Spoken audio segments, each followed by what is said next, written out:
할렐루야. 6월 29일 월요일 새벽 기도에 나오신 하늘가족 여러분 환영합니다. 우리 사도신경 하심으로 우리의 신앙을 고백하겠습니다.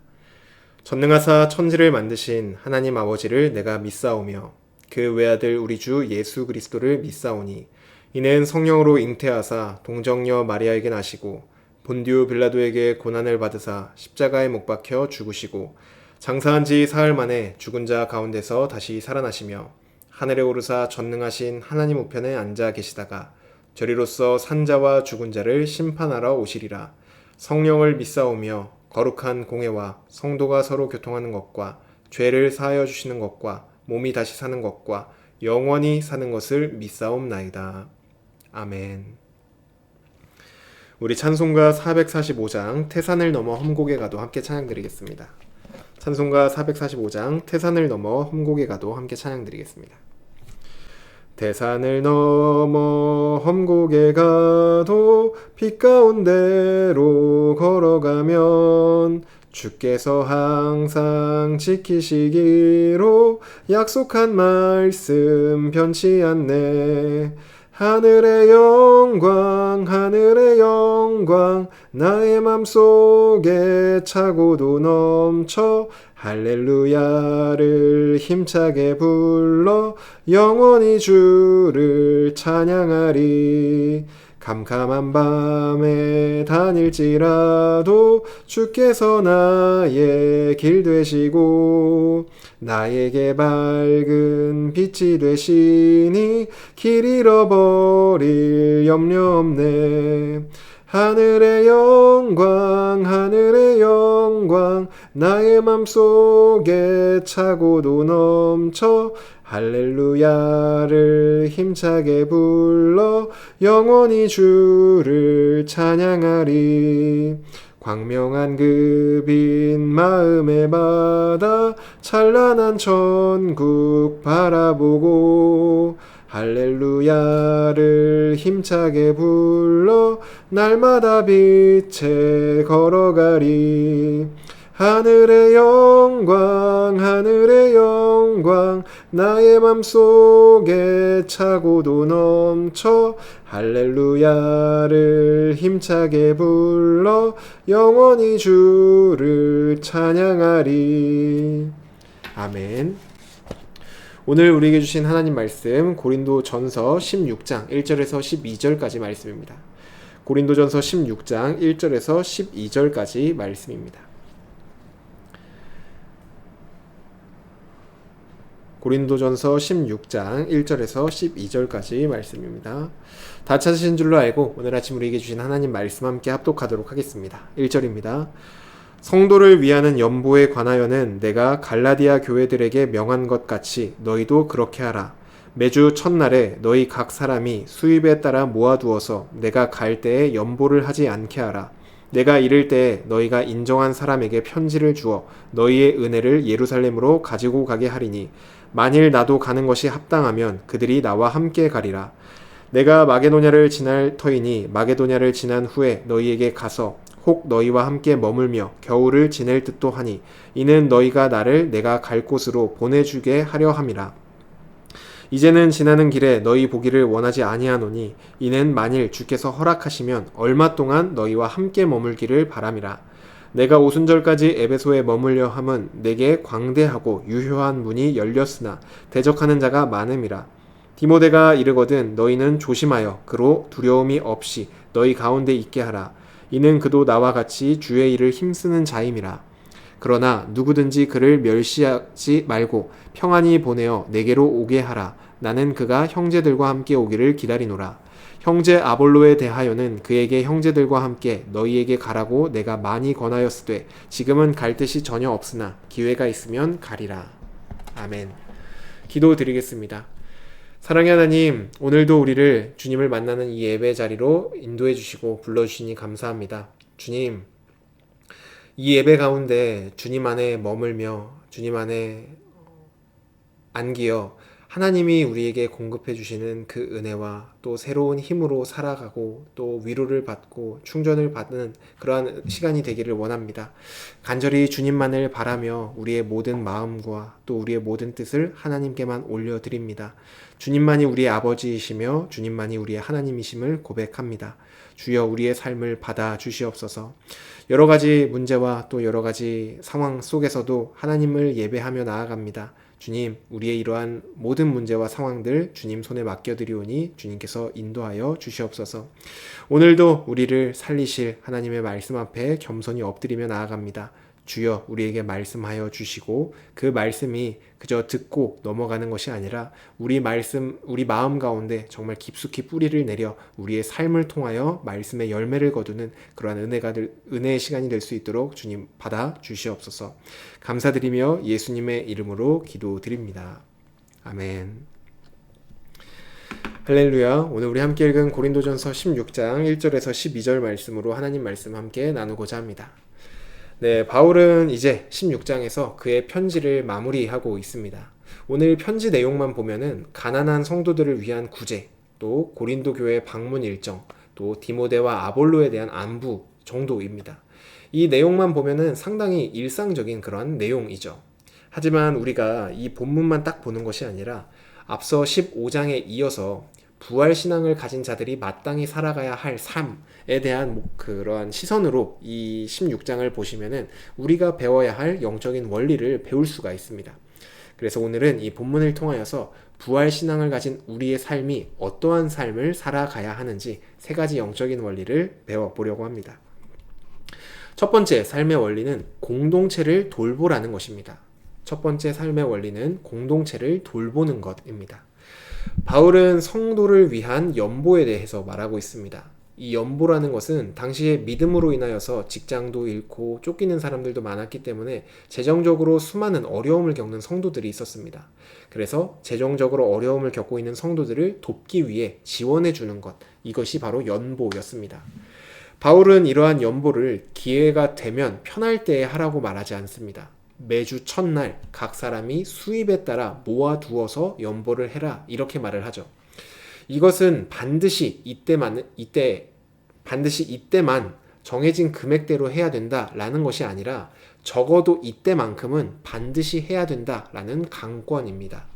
우리는 정의 혹은 의라고 하면은 행실을 바르게 하고 도덕적으로 바르게 살고 나쁜 일을 하지 않는 것 정도로 생각하기가 쉽습니다. 그런데 성경이 말하는 정의는 마땅히 누려야 할 것들을 누리지 못하는 자들에게 다시 그것들을 누리게 하는 것, 이것이 성경이 말하는 정의입니다. 예를 들어서 레위기 말씀을 보시면 정의의 하나님은 이스라엘이 추수를 할 때 밭의 모퉁이까지 그냥 모든 밭을 싹 다 추수하지 말고 일부를 가난한 자들을 위해서 남겨주어라 라고 말씀을 하십니다. 이것은 밭의 주인이 어떤 자비를 베푸는 행위가 아니라 하나님께서 가난한 자들이 마땅히 누릴 수 있도록 그들에게 몫으로 정해준 것이라는 것이죠. 이러한 하나님의 말씀대로 가난한 자들을 위해 밭을 다 추수하는 것이 아니라 일정 부분 남겨두어서 그 가난한 자들이 그 자신들에게 할당된 몫을 먹을 수 있게 되는 것, 이것이 성경이 말하는 정의입니다. 그리고 반대로 그들에게 마땅히 돌아갈 몫을 받지 못하게 하는 것, 이것이 불의입니다. 성도를 향한 연보도 마찬가지입니다. 하나님은 교회를 한 몸 그리고 한 가족, 하늘 가족으로 부르셨습니다. 그리고 서로가 서로를 챙기고 돕는 존재로 만드셨죠. 물론 각자 가진 것에 따라서 연보의 양이 달라질 수 있습니다. 그런데 오늘 본문이 말하고 있는 것은 최소한 얼마씩 연보를 해야 된다, 이런 것이 아닙니다. 각자 수입에 따라 자신의 형편에 맞추어서 하면 된다. 대신 이것을 규칙적으로 정해놓고 해라 라고 말하고 있습니다. 우리는 우리의 모든 소득이 나의 힘이 아니라 하나님께서 나에게 주신 것이다 라고 고백을 합니다. 그리고 하나님은 우리에게 그 소득을 주시면서 일정 부분은 다른 성도들을 돕는 일에 사용하기를 원하십니다.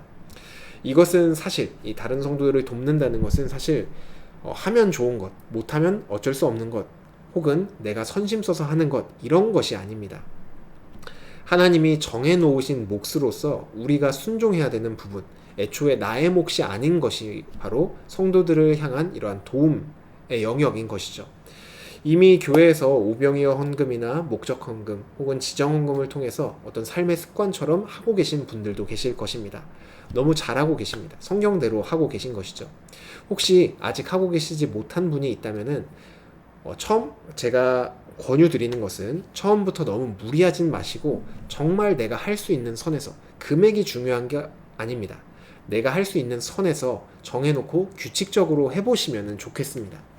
이거는 단순히 헌금을 해라 이런 말이 아니라 우리의 재정의 주인이신, 이 재정의 주인이 하나님이라고 고백을 한다면 진짜 그 재정의 주인이신 하나님의 뜻대로 우리의 재정을 한번 맞추어서 사용해보자 라는 것이죠. 근데 그게 처음부터 너무 확 돌이키면 힘들 수 있으니까 조금씩 한번 해보자 라는 것입니다. 우리가 하나님의 뜻대로 우리의 재정을 사용하면서 살아갈 때 이 땅에서 부자로서 살아가지는 못할 수 있습니다. 하지만 내가 부자로 살진 못해도 다른 사람을 부욕해 하는 자로서는 살 수 있게 됩니다. 내가 희생하면서 다른 사람을 부자로 만들어주자 이런 것이 아닙니다. 식사 한 끼가 정말로 간절한 사람에게는 이 식사 한 끼만 있다면은 정말로 그 사람은 부유한 사람이 됩니다. 간절히 바라기로는 저와 여러분 모두가 이 땅에서도 정말 부유한 사람들이 되기를 원하지만 그보다 우리의 삶을 통하여서 다른 사람을 정말 부욕해 하는 그러한 성도의 연보가 일어나는 사랑의 공동체가 되기를 주님의 이름으로 축복합니다. 두 번째, 우리가 살아가야 할 삶의 원리는 주님의 뜻대로 사는 것입니다. 두 번째 삶의 원리는 주님의 뜻대로 사는 것입니다. 5절부터 9절을 보시면 바울은 고린도 교회에 방문하기를 원한다라고 말하죠.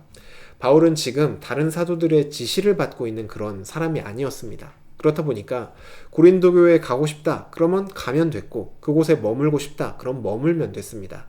하지만 바울은 자신의 뜻대로 하지 않습니다. 7절을 보시면 주께서 허락하시면 내가 너희와 얼마 동안 머물겠다라고 대답을 합니다. 지금 당장 고린도 교회에 가지 않고 에베소에 머물고 있는 것도 이곳에 주님의 뜻대로 복음의 장이 열렸기 때문입니다. 바울은 자신의 뜻대로 선택하고 살아가는 것이 아니라 주인이신 주님의 뜻대로 선택하고 또 그 뜻에 순종하며 살아가고 있습니다. 이 삶은 바울처럼 위대한 신앙의 인물들만이 살아갈 수 있는 그러한 삶이 아니라 오늘 당장 예수님을 믿은 사람도 살아내야 할 삶의 모습입니다. 그렇다 하는 말은 저와 여러분도 이렇게 살아야 한다는 것이죠. 나의 뜻이 아니라 주님의 뜻대로. 물론 나의 뜻을 버리고 주님의 뜻에 순종하면서 산다는 것은 우리의 생각만큼 쉽지는 않습니다. 나의 이 자기중심성을 죽이고 나의 욕심과 나의 뜻과 나의 계획을 다 내려놓아야 할 때도 있기 때문에 이 삶은 결코 쉽지가 않습니다. 하지만 어렵다고 우리가 피할 수 있는 그러한 삶도 아닙니다. 오히려 우리가 반드시 살아내야 되는 그러한 삶의 모습인 것이죠. 지금 우리가 말씀 앞에서 결단해도 우리는 반드시 분명히 우리의 이 자기중심성으로 인하여서 언젠가 나도 모르게 다시 주님의 뜻보다 나의 뜻을 앞세울 때도 있을 것입니다. 그럼에도 우리가 그렇다고 포기해버려야 되냐, 그런 것이 아니라 그럼에도 우리가 말씀을 묵상하는 그 순간만큼이라도 이 사실을 기억하며 나는 내 뜻대로 사는 사람이 아니라 주님의 뜻대로 살아야 되는 사람이구나. 나는 내 생각대로 살아야 되는 사람이 아니라 주님의 뜻과 주님의 선택대로, 주님의 말씀대로 살아야 되는 사람이구나 라는 것을 말씀을 묵상하는 그 순간만큼이라도 기억해서 그 삶을 조금씩 살아내는 저와 여러분이 되기를 간절히 바랍니다. 그래서 지금 당장 처음부터 완전히 180도 바뀐 그러한 삶을 살아낸다면 참 좋겠지만 그것은 사실상으로 어렵고, 오늘은 말씀을 한 번 읽고 정말 한순간이라도 그렇게 살았다라고 하면 내일은 말씀을 점심이나 아침에 읽고 아침 점심에 그렇게 2번 살아가고, 또 그 다음 내년에는 아침 점심 저녁으로 말씀을 읽고 그 순간에는 하나님의 말씀대로 살아가고, 이렇게 점차 삶의 영역에서 정말로 내가 내 뜻대로 선택하는 그 삶의 영역을 줄여나가고 주님의 뜻대로 주님께 우리의 삶을 맡겨드리는 그런 영역이 늘어나는 저와 여러분이 되기를 간절히 소망합니다. 마지막으로 우리가 살아야 될 삶의 원리는 공동체를 동역자로 바라보는 것입니다. 마지막 삶의 원리는 공동체를 동역자로 바라보는 것입니다. 10절부터 11절 말씀을 보시면 바울은 고린도 교회에 디모데가 도착했을 때 그를 주의 일을 힘쓰는 자로서 잘 대해달라라고 이렇게 부탁을 합니다. 또한 12절에서 아볼로에 대해 안부를 전할 때 아볼로의 뜻을 존중해 줍니다. 아볼로에게 이제 고린도 교회에 가라 이렇게 권하였지만 그의 뭐 일정이나 그의 뜻 때문에 가지 않는 것을 존중하는 것이죠. 고린도 교회는 지금 현재 아볼로파와 바울파 여러 파로 나뉜 그런 교회였습니다. 이 세상적인 시선으로 보았을 때는 아볼로는 지금 바울의 경쟁자나 다름이 없는 그런 사람이었죠. 그런 상황에서 바울이 지금 고린도 교회에서 자신의 입지를 굳히기 위해서라면은 아볼로를 깎아내려야 합니다. 내가 지금 아볼로에게 가라고 했는데 이 아볼로라는 사람은 고린도 교회에 가기 싫답니다. 뭐 이런 식으로 깎아내렸어야 합니다. 하지만 바울은 아볼로를 경쟁의 대상으로 여기는 것이 아니라 동역의 대상으로 여기고 있었기 때문에 그를 진심으로 존중합니다. 이것은 교회 안에서 공동체가 서로를 대할 때 가져야 할 모습입니다. 교회 안에 있는 형제 자매는 서로 경쟁의 대상이 아니라 하나님 나라와 교회를 위해 함께 힘쓸 동역의 대상입니다. 이 사실을 우리가 잊게 되면은 교회는 누가 더 유명한지, 누가 얼마의 권력을 더 가졌는지 여러 가지 문제로 분열하기 시작합니다. 하지만 이 사실을 기억하며 교회가 경쟁의 대상이 아니라 동역의 대상이다 라는 사실을 기억하며 함께 힘을 합칠 때 교회는 더욱더 단단하게 성장하게 됩니다. 저와 여러분 모두는 하나님 나라를 위해 한 마음 한 뜻으로 일하는 동역자들입니다. 이러한 우리의 관계를 기억하며 교회 안에서 주님 나라를 위해 함께 힘쓰는 우리 공동체가 되기를 주님의 이름으로 축복합니다. 주신 말씀 놓고 기도드리겠습니다. 사랑의 하나님, 오늘도 우리가 살아가야 할 삶의 모습들에 대해서 알려주시니 감사합니다.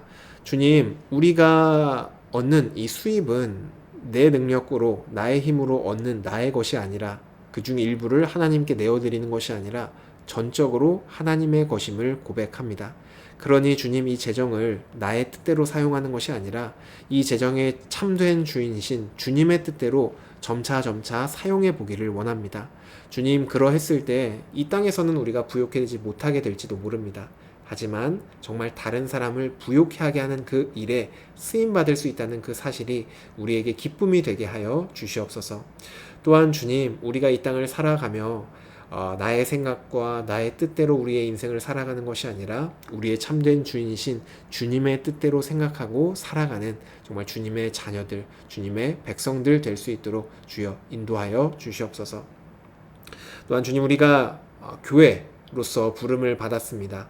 우리가 공동체로 부름을 받았는데 서로가 서로를 경쟁의 대상으로 여기는 것이 아니라 정말 주님의 나라를 위해 함께 힘쓰며 함께 마음을 모아야 하는 동역의 대상임을 다시 한번 기억하며 주님의 나라를 위하여 끝날까지 함께 힘쓰는 우리 서일 공동체 될 수 있도록 은혜를 허락하여 주시옵소서.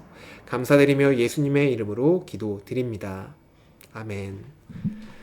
네, 오늘 예배를 마쳤습니다. 오늘 하루도 나의 이 삶을 나의 삶이 아니라 하나님께서 나에게 맡겨주신 그 삶이라는 그 정체성을 기억하시며 정말 주님의 뜻대로 선택하고 그러한 삶을 살아내는 그런 저와 여러분 되기를 간절히 소망합니다.